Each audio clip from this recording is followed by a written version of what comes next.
அனைவருக்கும் இனிய மாலை வணக்கம். இப்போ எனக்கு வந்து சின்ன வயசுலேருந்து அப்பா கிடையாது. சின்ன வயசுலேருந்துன்னா ஒரு 18-20 வயசுக்குள்ள தான். அதுக்கப்புறம் தான் அப்பா இல்லாமல் ரொம்ப கஷ்டப்பட்டேன். ஆனால் அவங்க சின்ன வயசுலேருந்து அம்மா இல்லாமல் கஷ்டப்பட்டுருக்காங்க. ஸோ அதோட வலியும் அதுக்கு மேலே இருக்கும்.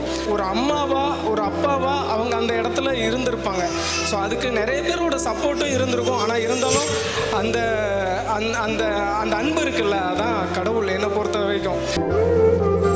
எங்கள் உயிரினும் மேலான இதுவரை எங்களின் ஆணிவேராக இருக்கும் எங்கள் ஜான் தாமஸ் அவர்களுக்கு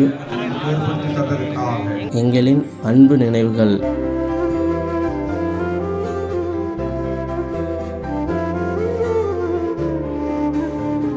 எங்களின் அன்னையாகவும் தந்தையாகவும் வாழ்வின் வழிகாட்டியாகவும் இருந்து கொண்டிருக்கும் எங்கள் அன்பு மாமா பிளசன்ட் ஜார்ஜ் அவர்களுக்கு எங்களின் அன்பின் நினைவுகள். இங்கே நிறையா ஸ்டூடெண்ட்ஸ்லாம் இருக்காங்க. அவங்களாம் இவ்வளோ உயரத்துலேருந்து வந்து பார்த்தாங்க. காலையில் 2 பேருக்கும் அவ்வளோ கண்ணீர். சும்மா நினச்சி பார்க்கல. நான் சொல்ல அந்த இதெல்லாம் அவங்க பண்ணும்போது இதை எந்த அளவுக்கு ஃபீல் பண்ண போகிறாங்க அப்படின்லாம் தெரியல. ஆனால் கண்ணில் இருந்து அவ்வளோ கண்ணீர். பிளசன்ட் சார் கண்ணீர் ரெட்டாயிருச்சு. சாரு தாமஸ் சார் சொல்லவே முடியல. அந்த இடத்துல நமக்குமே வீடியோ எடுத்துகிட்டு இருக்கும்போது எங்களுக்கே கண்ணு கலங்குச்சு.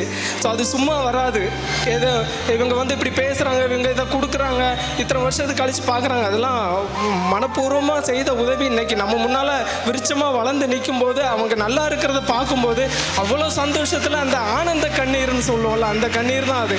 அதனால் நீங்கள் இருக்கிற ஒவ்வொருத்தரும் இந்த 25வது வெள்ளி விழா அப்படிங்கிறதுலாம் சும்மா இல்லை.